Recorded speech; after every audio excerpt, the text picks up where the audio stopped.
This week on What's Your Story, we continue with the story of Dr. Catherine Masitsa, also known as Dr. C, an educator, speaker, innovator, mentor, TV host, and reality star, to name but a few roles. She has reinvented herself many times and continually defies the odds. We continue with the story of the fashionista flamboyant Dr. C on What's Your Story, where everyone has a story. Good evening and welcome to a part 2 conversation of What's Your Story, which we started last week with Dr. Catherine Masitsa. We established that she is first a scientist, okay? That doctor is not honorary, and nothing wrong with that, no shade, but she worked hard for it. She is a doctor, a scientist. She worked with, I think it's the biggest pharmaceutical firm in the world, Pfizer, and the European Union, and she is an extraordinary entrepreneur in this country in the fields of wines, weddings, publishing, content creation, and now she is a reality star in the biggest reality show franchise, actually. That's the Real Housewives of Nairobi. Happily married, 21 years, friends with her husband, 28 years, with an 11-year-old girl. And, you know, women empowerment. I'm almost doing the Viva thing. Yes. Welcome back to this part 2. Very refreshing. So let's recap for you a bit where we left off last week. That was part 1 of our conversation, so that you just flow. So just have a look at some of these clips. Success, is my birthright. Hey. I even had written it on the door. I manifested it. Success is my birthright. Oh, yeah? Good girls don't get the corner office. Just do your thing. Yeah. Just stand. You're not asking. Like, just be and do. Yes. Like, be. Welcome back and welcome to the show. Thank you. Yeah, we're on fire over here. Yes. So we left it off as at women, we stop playing small. I think that's how to cap it. Yes. We stop playing small, we stop hiding, we stop letting societal narratives define our purpose, our calling. Especially that. And I just, I know I said a lot, but just to recap, because by playing small, we are actually disenfranchising our daughters and our children, because the society loses so much when we go and hide somewhere with the knowledge that we know. Our daughters need to see us in action. Our sons need to see us in action. Yeah. So that we can continue to build. Yes. And actually, scientists have found that societies that have older women still participating actively in the society are much stronger societies. Okay. Not just even in the genetic pool alone, but also in terms of healthier and wealthier. Yes. So older women shouldn't be going nowhere. No, they should not actually go anywhere, because you know that self-assuredness that you have. The way you train your daughter is seeing you in action. Like my daughter sees me in action. And she, let me tell you, you try my daughter, she will put you in your place, because she has seen her mommy in action. Yes. Okay? Yeah. So I'm bringing up a very strong African girl, African woman who will stand on a world stage. She knows she's Dr. C's daughter, and you don't play small. For who? She knows it. And I like all the girls to know that. Yeah. And therefore, when I'm there, I'm so self-assured. She will march forward.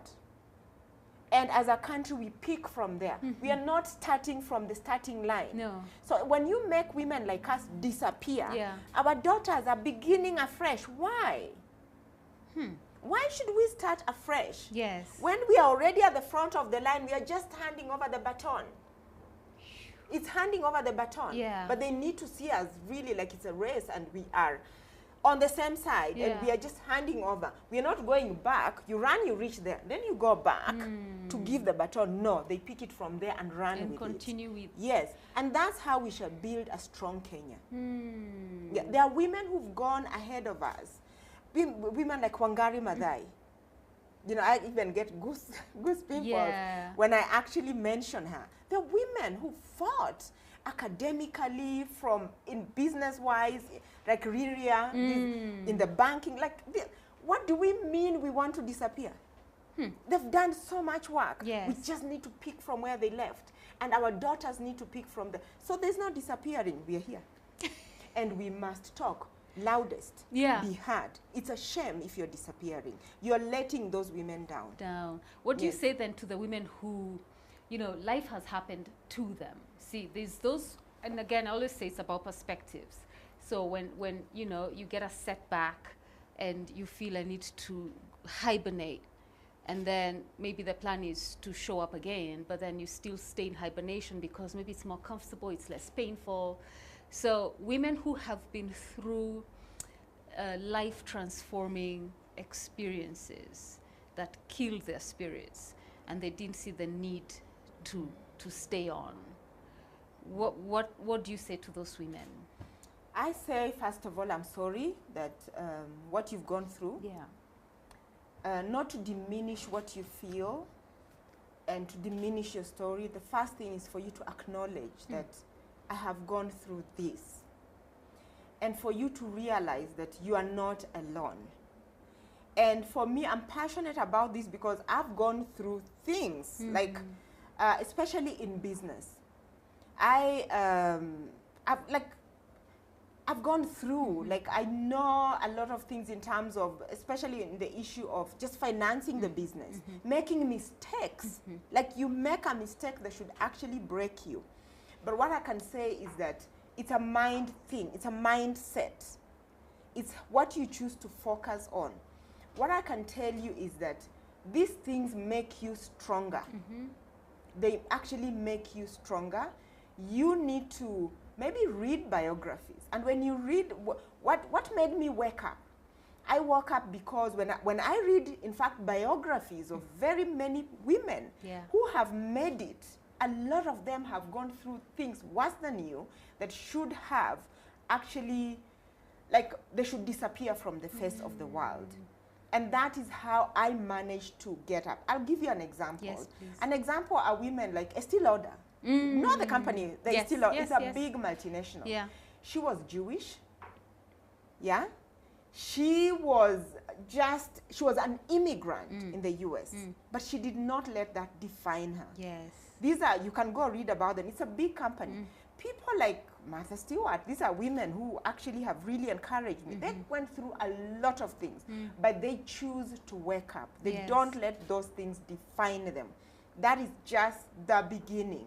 So it's how you choose to see it. And if you notice, I'm calling very, very foreign people. I read their autobiographies. These are the women who made me wake up. But there's women like me. If you watch some of these shows, even on this show, I've been very open with my stories. This is why I will share. Okay, I've received letters from auctioneers, but I was not auctioned. But I think I want to talk about how to deal with that. Because on the Monday paper is full of these people.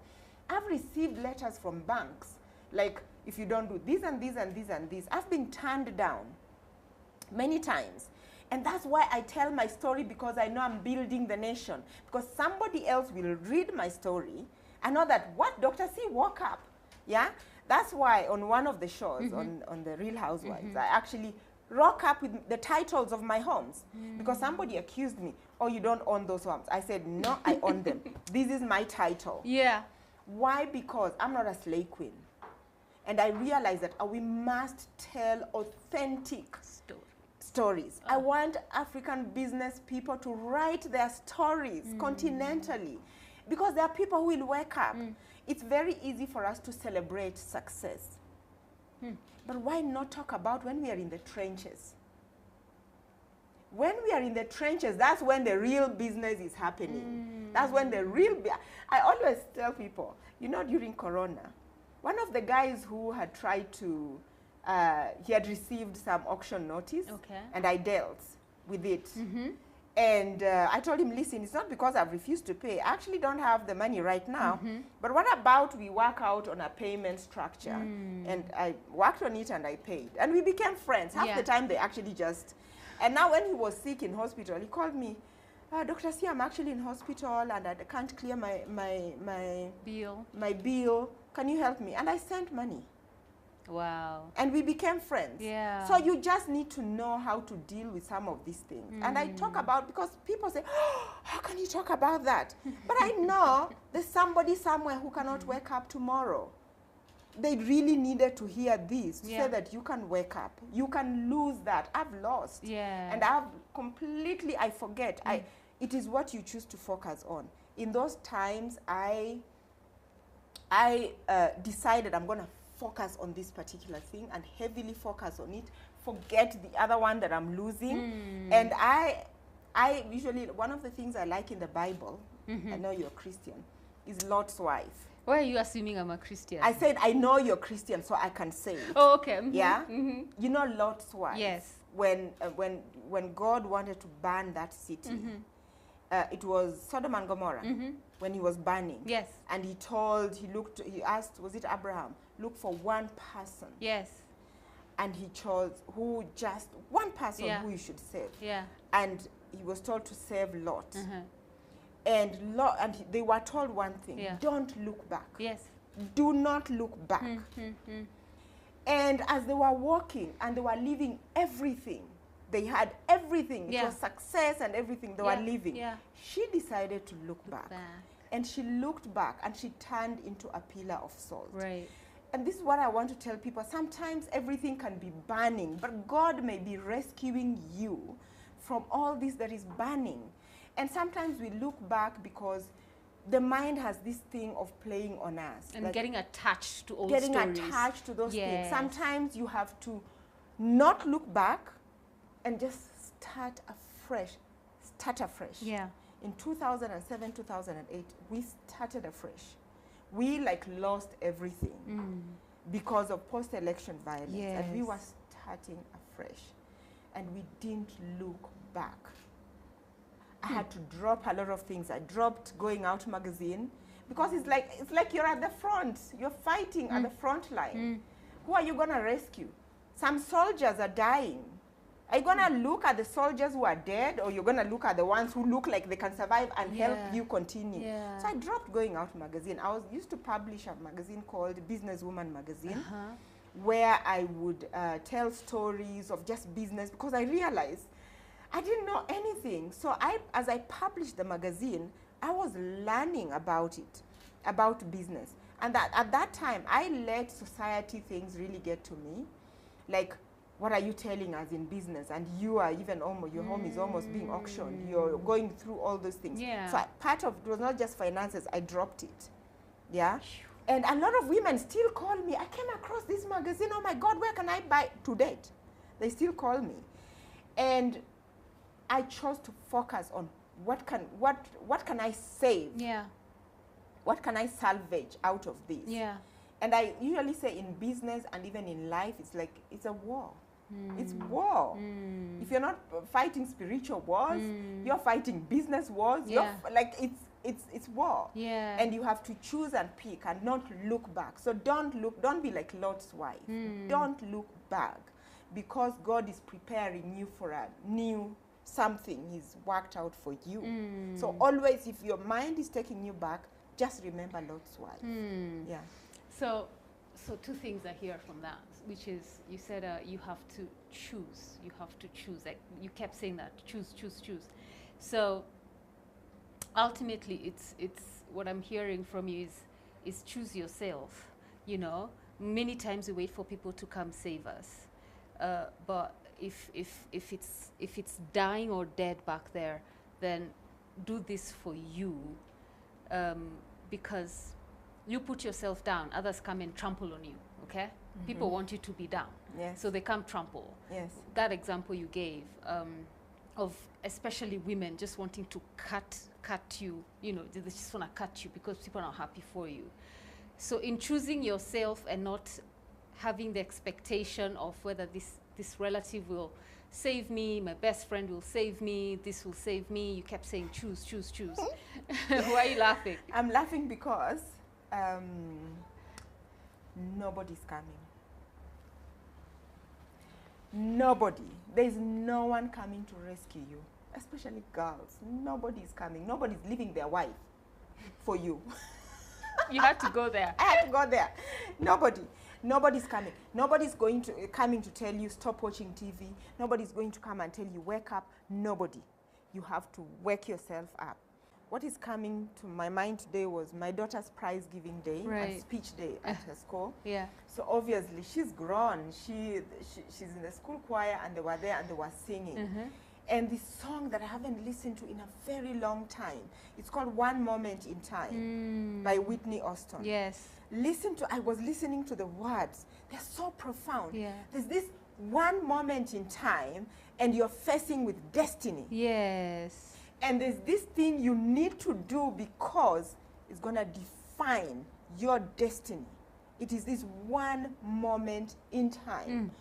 What is it you're meant to do? What is it you're meant to do? What is this one thing you need to do that is going to define your destiny? Do it. Choose you and do it. Because no one is coming to rescue you. No. And every time I've had to think about that. Yeah.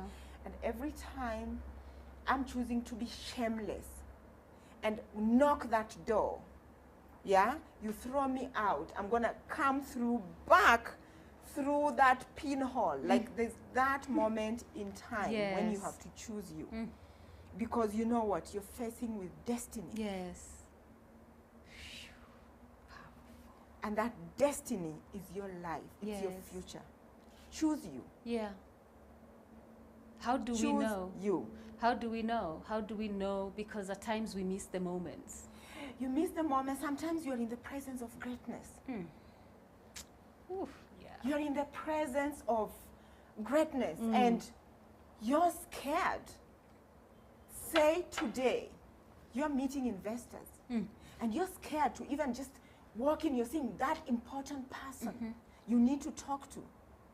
There's that evening you need to go to for networking. You're there, you're shrinking like a leaf.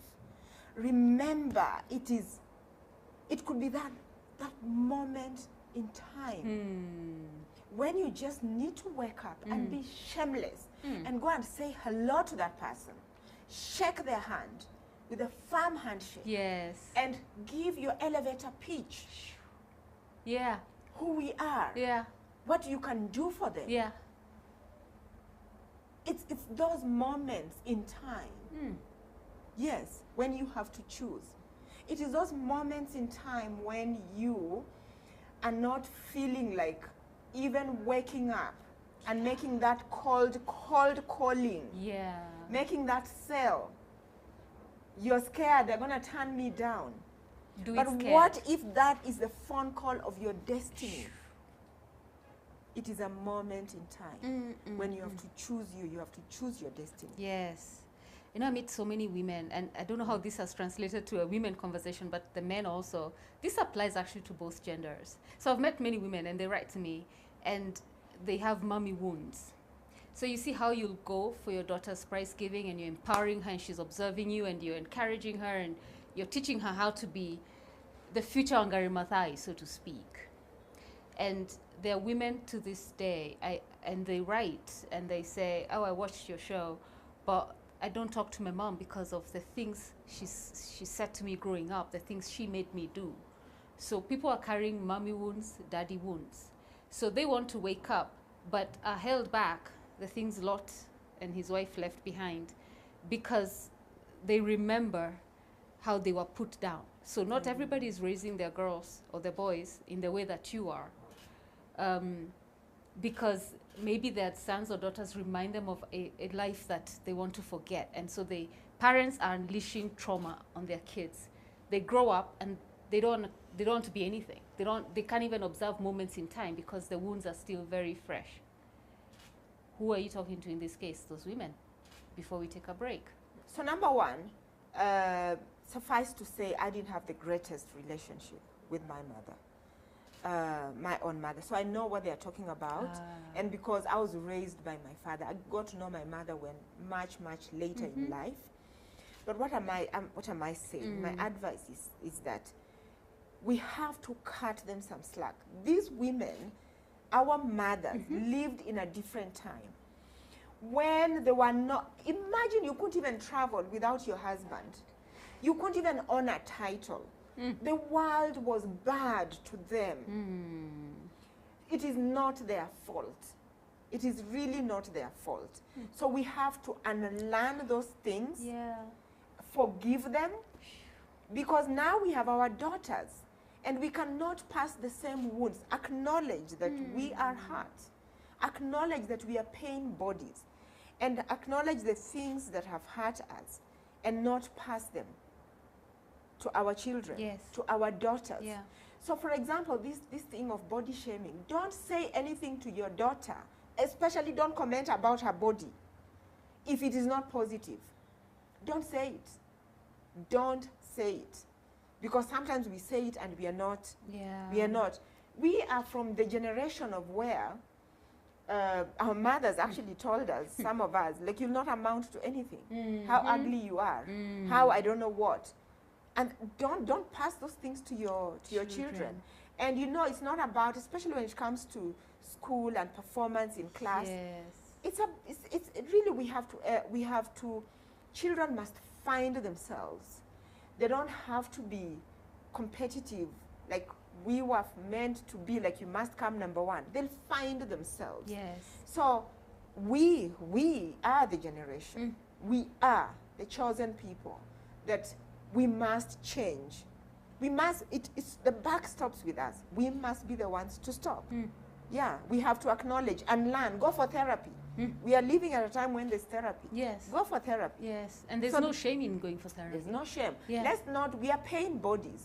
A lot of us are pain bodies moving around because of what our parents went through. They didn't know any better. Our mothers did not know any better. They just did the best they could do. They were scared for us. They were scared. If you're too vibrant, if you're all over, who's going to marry you? You know? So I remember personally telling my own mother that, because she was like, oh, now, you know, you need to learn how to cook properly, whatever. I said, who told you I'm going to be cooking in my house? Me, I'm working so hard. I'm just going to have chefs and everything. So I don't care. And even at my own wedding, I remember my father threatening, not even threatening. One of the things he said that if you're marrying our daughter to be a chef, no, she's not. She's not a chef. Do that. She don't do that. We are telling you right now. And now. Don't beat our daughter. It was even in the marriage contract. There was a contract. There was a contract.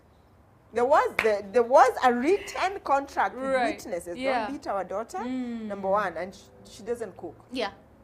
And do you? So you know it. Do you now? For me, cooking is a creative process.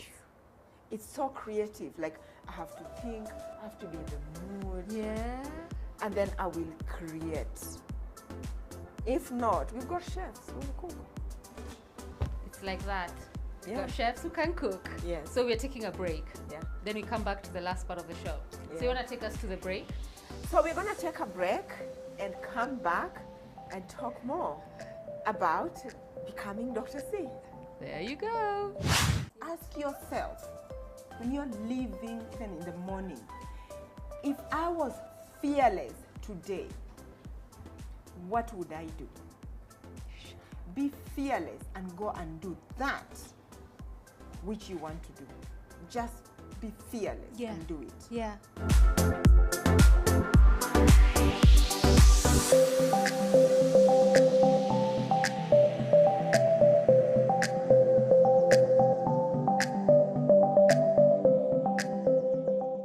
Welcome back from the break. This is What's Your Story? I'm Catherine Mwangi here with Dr. Catherine Masitsa, popularly known as Dr. C, the biggest reality star in the biggest reality show in this country. That's the Real Housewives of Nairobi. And of course, if you've been following this program, especially the last part and last week's episode, you can always catch that on YouTube to get to know more about her. But we're on the last leg of this conversation, and I just want to know, being Dr. C. Sounds very, ooh. Being Dr. C, what's that like? What's that even? You tell me. I love it. Yes. I just love it. It feels good. It's a good brand. And you know you're a brand person. Yeah. So, but tell me more about, being Dr. C. Well, being Dr. C is about being real. Yes. It's about living life on your terms. I like that. Biting it with the biggest spoon. Yes. And just being. But also with style. Oh, yes. Don't just be. Yeah. Yeah. Yes. So Dr. C is a name that was given to me by my consultants. Right. So when I decided to become a winemaker, I hired a couple of consultants to help me along the way in terms of curating the brand and all that. And alcohol is a very tough industry to be in. So I needed to get it right. So I got people, and they go, oh, Dr. C.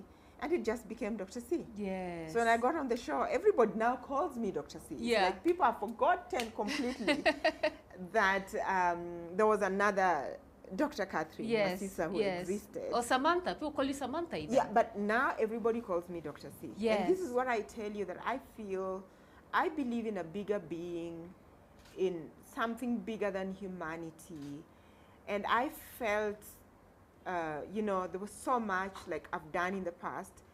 I felt like God is telling me, don't look back. Like just move forward as you mean to. Yes. And so I became a winemaker. Yes. Yes, and I'm not like Lot's wife to look back. No. To whatever it is there was, and here we are.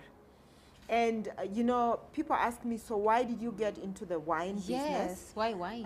One of the lines I like to use on the show actually is that I'm a taste maker, but I'm also an acquired taste.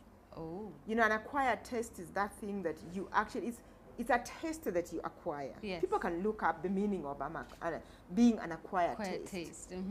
But being a taste maker means that for the longest time, as Samantha's Bridal, when we started, our mission was to connect people and cultures by helping them navigate and truly celebrate life's greatest moments. Yes. And I can qualify that a bit in case I'm sounding too corporate. Navigating means you have this party and you want to know, so who are the best suppliers? How do I know it's the greatest party I can have? By connecting you, like making sure you actually celebrate your moments correctly, pointing you to the right people. When can you have it? What should you be wearing? What should you be drinking? What should you be eating? What time of the year is the best one? Where should you be having it? So that is the navigating part. And when you talk about moments, there's so many great moments in life. Weddings is just one of those. And when we talk about even parties, birthday parties, engagement seasons, there's so many great moments in life. Yes. So we found that we have worked with our clients for so long, and when we turned 19 years as a brand, that was like about 2 years ago. Okay. We decided, looks like we've acquired licenses to drive, to drink, and we always knew we wanted to merchandise the brand. And wine was a very easy decision to actually do, because when it comes to a formal celebration, you're always talking about, you then talk about wine. Yeah. People toast to wine. Yes. And in fact, in this season, I've just launched the first Kenyan-owned branded champagne. Obviously, when you say champagne, it is from France, but the brand is actually Kenyan. And why is it important I say that? Because it's important we build strong Kenyan brands. Yes. Apple is American brand. Yeah. But it's made in China. China? All over, with some products from DRC. But it's a very American brand. Yes. Coca-Cola is an American brand. But it is made everywhere, including in Kenya. So Samantha is a household heritage brand. I dare say it is a heritage brand. Everybody knows about the brand. I've been in people's homes and through the shows, through whichever way. And so for us, we decided we launched the wine. So we have the wines. We have a dry red, a dry white, a sweet white, a sweet red. We've got a sparkling. we've got a Prosecco and a sparkling and a champagne. So we increased our SKUs to 10. And why was it important for us to actually launch the sparkling one? I want to toast to strong Kenyan hardworking people. This is the wine you toast. You toast when you have worked really hard. And you know the Kenyan people, we are hard working. Yes. We work hard. When we can laugh at our failures, we can celebrate our successes. Yes. All of that is the tapestry. And I chose my wedding anniversary to actually launch the sparkling wine and the champagne because we as a marriage, in love and in business, we've seen it all. We've had highs and lows. Yes. We're not shying away from anything. It's part of who we are. It's part of our tapestry. You cannot tell my story without saying everything. Yes. So I want people to be able to celebrate and drink. And when you drink this product, this wine, you think of you're waking up tomorrow, because Dr.C woke up. She woke up when the going was tough. She woke up when she needed to celebrate and never shied away from talking about our celebrations because it's legit. My business is legit. Yes. Yes.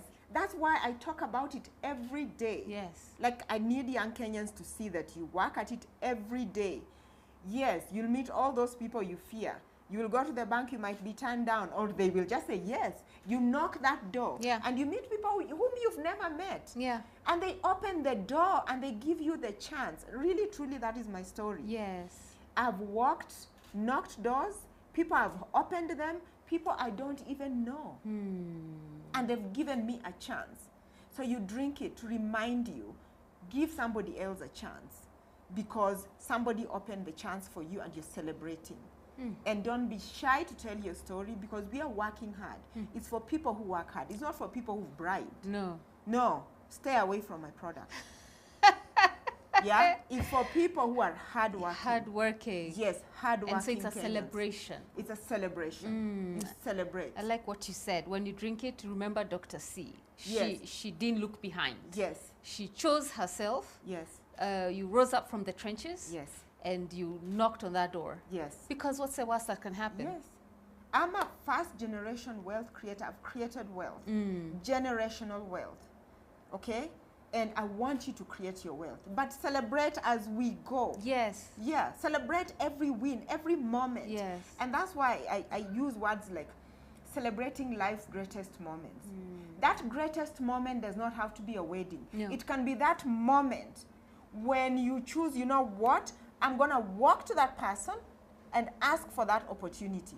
I'm going to pick up the phone and call. You know what? I'm going to wake up, even though I don't feel like waking up. I'm going to wake up from my bed, dress up, put on the lipstick or whatever, put on that tie, and go.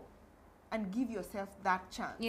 That moment, I want you to celebrate it. And even if you get a no, you still celebrate yourself because you woke up and just because you tried. Yes. You tried. And you know what?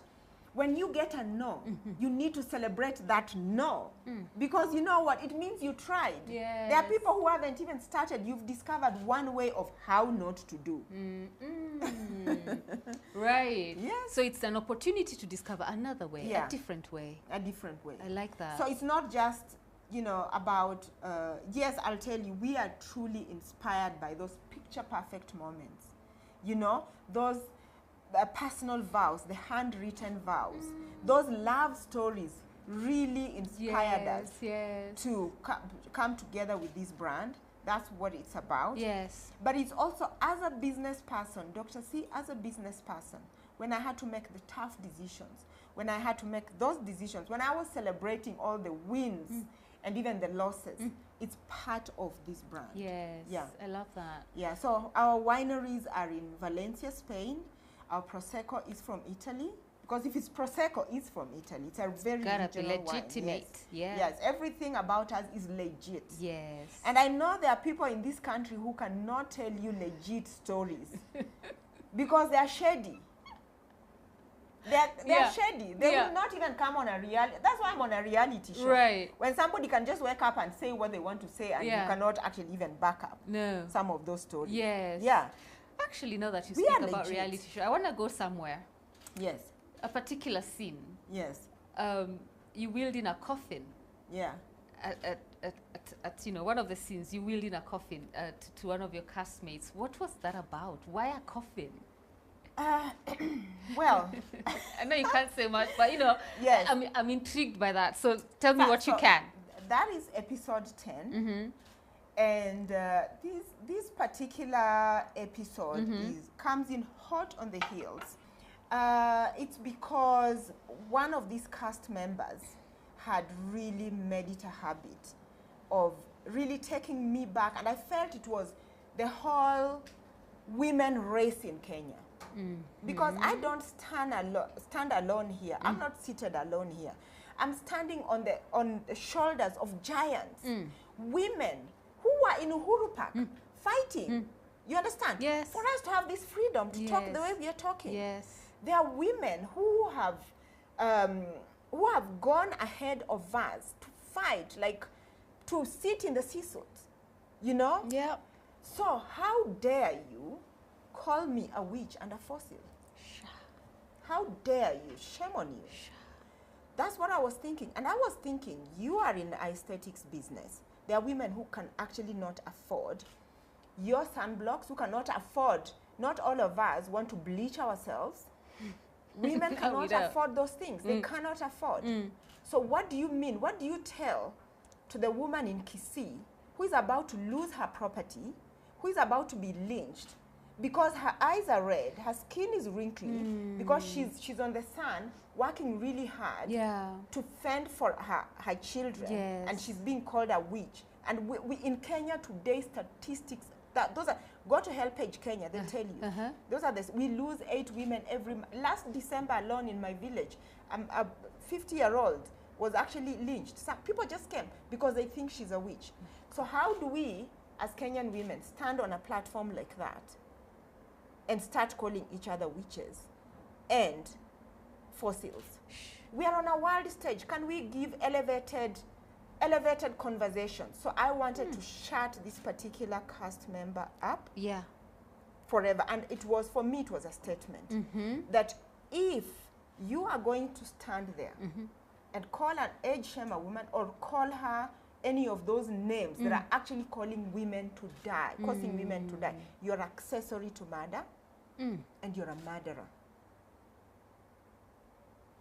And you can hear me clearly saying, you know what, you are a murderer. Take this coffin, put it as a memento in your house to remind you. Because we can murder people with our language. Yeah, words are powerful. Words are powerful. Words are powerful. You can murder people's careers. Yeah. By just locking them out, by not sending by just calling them names. Yes. We see it all the time. Yeah. Women reach a certain age and like, oh, you're too old, younger ones are coming. Yes. But in this case, I just was thinking about women like us can fight for ourselves. We can get a whole PR team to put out there and say, look, Dr.C is like, we can deal. Yeah. But what about, I'm talking about that woman. This is the language people use to disenfranchise widows. Yeah? The older people in this country, they're being disenfranchised because of the statistics are dire. Yeah. When you actually look, just do a very lazy Google search. Women witches in Kenya and how they... So I'm just like, no, we cannot. So for me, I know a lot of people found it very drastic and very dramatic. Out of this world. Out of this world. And you can see the person really loses it. But this is what you do to drive the point home. Passing on a message. Yeah, it was to pass on a message. And anyone watching, they should shut up. And never, ever age shame and or body shame or call women those names. And those people disenfranchising women, just know we are coming for you. Of their properties, of their... No, we can't as a country. I hear you. Yeah. Being a reality star on this program, how has it changed, if at all, your life? One of the things I realized is that people just want you to be you. Yeah. People want you to be you, and the fact that sometimes you can see maybe a cast member doing something that is not them. Yeah. The viewers actually call you out. Very perceptive. So how has it changed my life? I've always lived life according to my terms, but it has really convinced me. And I always say it, I knew it, I was living according to that, but now I am truly living the life of doing me, because everybody is taken. Everybody is taken. I'm just being me. Yeah. But the other thing I've actually realized is that people actually believe in terms of somebody can actually come and say something about you. Yeah. Or people see you the way you're on a show. Yeah. And I've had a couple of my friends, there's a scene where I say, if you tell me, I'll tell. And people sometimes can take things out of context. So your friends are afraid of telling you stuff because they're like, you tell. I'm gonna tell. I hope this is a safe space. And I'm like, okay, there are some things in reality that are hyper. Like, people don't understand what reality is. So on reality, if I come and say, like, you are this and this and this, you need to sort it out there. Because then that will be your legacy. That people will just think that's who you are. If you don't defend it. In normal life, you just walk away. Like, why should I even be talking to you? Never talk to you, block you, whatever. But in reality, you wouldn't do that. You wouldn't. Because there are over 100 million people watching this show. Not just in Africa. By the way, Nigerians love me. South Africans love me. I'm seeing a lot of love there online, whatever. I should now expand my brand to those spaces. And they love me. Viewers are very intelligent. Yeah, even if somebody is saying things about you that are not true, and you have been true, and you are living your true north, you know your true north. I've been true to Kenyans. You know, you have interviewed me even before my wine days. So we've walked the journey of being in media from those days, and I've been true to Kenyans, and Kenyans know. So they don't judge me on some of the things that are not true that I said about me on the show. Or sometimes when I lose my temper, they cut me graces, like, even me, I would lose my temper. And they're buying the wine. So we are listed in most of the retail stores. So reality TV actually works. TV works. It does. TV works. Yes. So, I mean, you have like, what, 12, 13 acts, remembering what you said last week at the start of the show. So, obviously, you're at your, you're enjoying life as you should. You've worked hard. You've created wealth. Great goings on, the family front, business front. You're now enjoying the fruit of your labor, so to speak. When we sit here again in a few months' time, what new acts will we be discussing? Oh gosh, what new acts? Actually, I feel this is a time to cement my legacy. Oh. Yeah, it's a time to cement my legacy. But I usually go with the flow. I go with the flow. I launched a gin, Dr.C gin. I am involved in a lot of, I sit on a lot of boards. I have a foundation. I call it the beginning of life's greatest journey. And in this foundation, I deal mainly with people who are starting over. And starting over can be that you've just been retrenched. Starting over can be that you just need to start over, because I've started over so many times. People just don't realize it. So many times. It helps that you have a brand. And sometimes, brands are like this, like this, like this. And I've had to start over many times. And I feel so that there are people who are starting over because their marriages have just... And they need tools and skills to be... So I have a team of people that we work with. And that's a foundation that I feel I can contribute more. I can be more part of. And I can really give my all, because I've started over. And I know I can empathize. And empower at the same time. And empower, So I'm putting a lot of my time there. I agree. I agree. And that's a wonderful place to close. But I always give my guests an opportunity at 2 minutes, and you just flow and you leave them with, you know, a take home. You've dropped so many take homes last week and today. Yes. And 2 minutes, what is that punch you want to just like, this is Dr. C speaking to you and this is what I'm saying to you? So, Dr. C here, what am I saying? I am saying that I am an entrepreneur. I have built my business from ground up. I know how to build a business in this country. I know how to make it work. I know how to motivate myself and to start again. And I'm saying that you can build a business in this country and it can work. Just a few things, we need to get it right, but even right now, it can work in this country, in this Kenya here.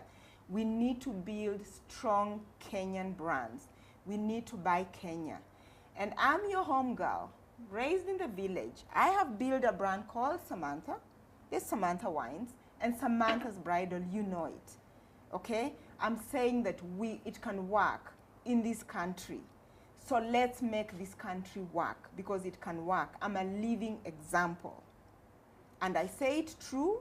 I celebrate my success, but also my failures. I've been true to you for the last 20 years. I've graced your TVs. I'm still on Let's Be Real. I hope you're watching it also. And I'm as real as I am. So buy me.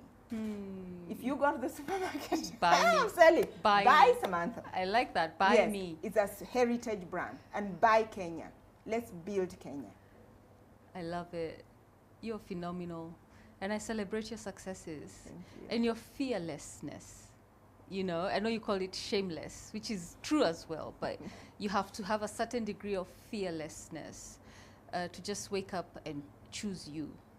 Yes. And can I say something? Yes, there? Of course.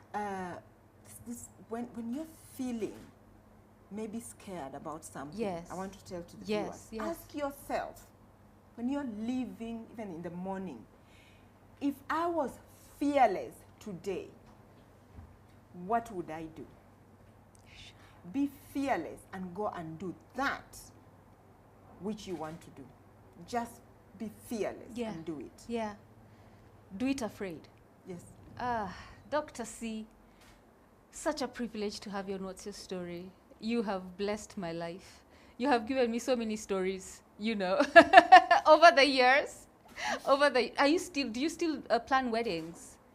Yeah, we still have a department that does. Right. We have expos. Our next expo is in February next year. Okay. We still do the luxury showcase. Yes. We still do everything. These are additions.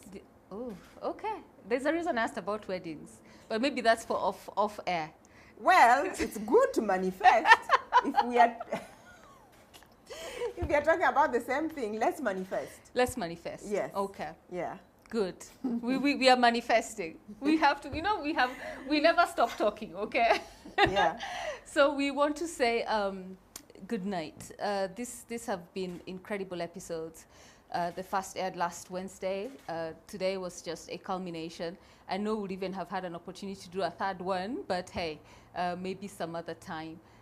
We thank you for your, you know, just patronage and tuning in. Should you have missed any of these episodes, they're up now on our KTN Home YouTube channel. And Dr. C's social media handles are? At Catherine Masitsa Rosa, Dr. C, Twitter and Instagram and YouTube channel, Samantha's Bridal. Yeah. At Samantha's Bridal. Yes. Yeah. And you know, she also has one of her acts is a matchmaker. So most of you write to me saying, "Oh, all those guys you bring on your show," and I'm like, "Yeah." They put their numbers and emails there. So Matchmaker Extraordinaire is over here. Yes. So find out on social media. Matchmakingafrica.com. Oh, matchmakingafrica.com. Yes. There you go. Until next week, you take care of yourselves and good night.